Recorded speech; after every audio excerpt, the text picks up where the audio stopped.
Lëvizja Shqipëria e Re do të organizojë së shpejti në qytetin e Rëshenit tryezën e rrumbullakët, arsimi, punësimi, shërbimet sociale, ide dhe perspektiva 2012-2021. Të rinjtë e qytetit do të diskutojnë rreth këtyre çështjeve, si dhe do të japin ide se si këto sektor mund të zhvillohen. Tryeza ka si qëllim krijimin e një platforme propozuese nga brezi i ri për institucionet vendimarrëse. 77 News ka intervistuar 10 qytetarë të Rëshenit. Ata janë shprehur se investimet në infrastrukturë dhe në sektorin minerar do të ndryshonin situatën e punësimit në këtë qytet. Lidhur me sistemin arsimor, shumë prej tyre thonë se ka patur investime.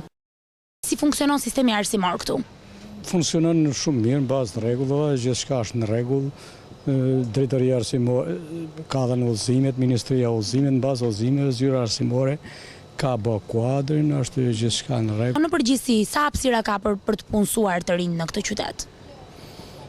Ka janë kriju vende pune, punohet kryesisht në ndërtim, në tregti, merren disa njerëz kanë biznese. Fusha ku punohet më shumë ndërtimi. Çfarë duhet bërë që të hapen hapësira punësimi? Rrugët që bëhen, autostrada re lidhe me Burrelin tej, gjithë to do krijojnë hapësira të ardhme që punësimi të rritet.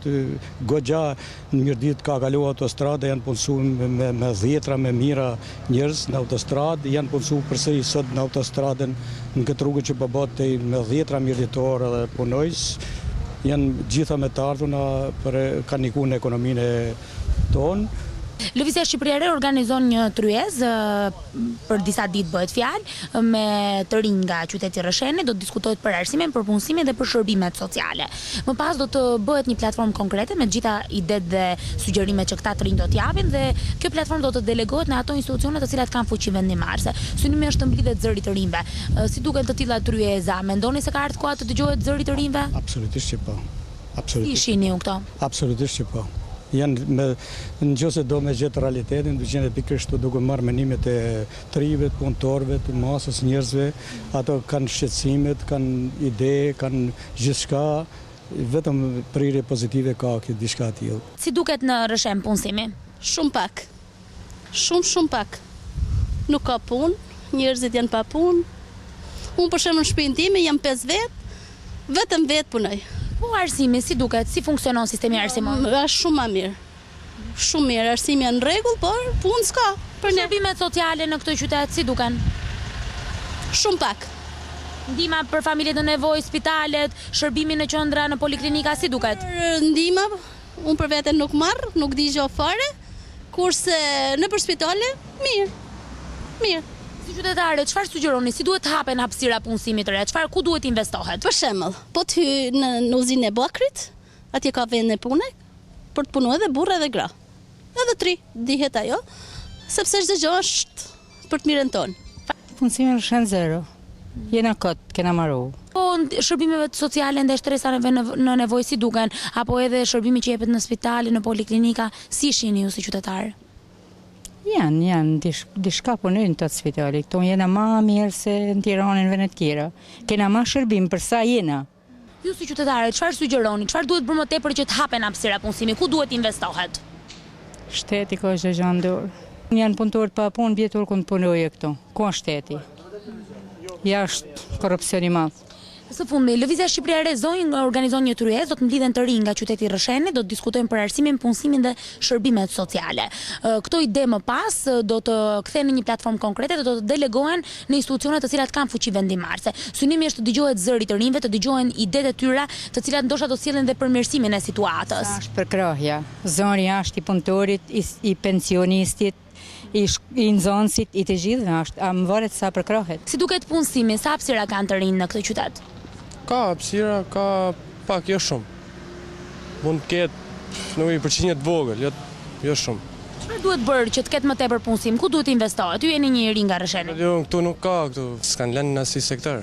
Po sistemi arsimor si duket në Rëshen? Mirë, jo keq. Shumë mirë duket. Shërbimet sociale? Përkrahen ndaj familjeve në nevojë apo edhe shërbimet në spitale dhe në poliklinika si shihni? Mirë, jo nuk ka pas, më thënë, gjitha pagesa dhe kështu ka, për vetë se shumë pak punë. Lëvizja Shqipëria e Re organizon një tryezë me të rinj të Rrëshenit. Do të mblidhen ide për sa i përket arsimit, punësimit dhe shërbimeve sociale. Këto tre çështje për cilat unë ju mora dhe ju një mendim. Synimi është që do të krijohet më pas një platformë me ide konkrete. Këto tryeza janë organizuar pothuajse në të gjithë Shqipërinë dhe synimi është që zëri të rinjve të delegohet në institucione të cilat kanë fuqi vendimase. Pra të merret parasysh zëri të rinjve. Si ju duken këto organizime? Si shihni ju? Ka ardhur koha të dëgjohet më tepër zëri të rinjve? Po. Shumë. Më shumë se herë tjera. Punësimi 0-0. A sa hapësira ka për të rinj në këtë qytet? Mendoj se jo shumë, ose pak fare. Mendohet që pritet jo të filloj punë një hidrocentral, jo një tjetër. Unë e denoncoj si fakt sepse ato nuk merren fare mezurat e punësimit, i sjellin punojësit nga Turqia, nga Kina, po nga Afganistani, nuk e di unë. Çfarë mendimi keni ju si një intelektual i këtij qyteti? Çfarë duhet bërë? Ku duhet gjenden hapësirat? Ku duhet investohet? Aty ku ka resurse, industria e bakrit dhe kromit janë në vargojnë të korrupsionit. Për shembull, kromi në zonat e Oroshit, që është jashtëzakonisht i pastër, i është lënë një kompani italiane e cila nuk paguan as punojësit edhe ka krijuar deficitet mëdha edhe tek karburantet, ka marrë naftën pa para për t'i kthyer në fund muajit dhe është duk me gjithë paratë e naftës. Sistemi arsimor, si duket? Unë mendoj se është në parametra shumë normal. Shërbimet sociale në këtë qytet, ndihma në nevojë ndaj familjeve apo edhe shërbimet në spitale, në klinikat e lagjeve? Si në gjithë Shqipërinë, me problemet, minuset, pluset, avantazhet, disavantazhet e veta. Edhe së fundmi, zoti Aleksandër, Lëvizja Shqipëria e Re organizon një tryezë me të rinj të Rrëshenit, do të mblidhen ide dhe perspektiva për 2012-2021. Synimi është që këto ide të konkretizohen më pas në një platformë konkrete dhe kjo platformë të delegohet në ato institucione të cilat kanë fuqinë vendimarrëse. Gjithçka është bërë për të dëgjuar zërin e të rinjve më tepër. Si ju duken këto tryeza? Unë mendoj se është një nismë shumë e mirë, diçka që lëviz do të sjellë një rezultat. Do sjellë një rezultat, përderisa lëviz diçka, ndërsa nga apatia nuk del asgjë. Unë e vlerësoj si nismë, këtë e kam dëgjuar edhe përmes shtypit që ofroni Falas, gazetës 77.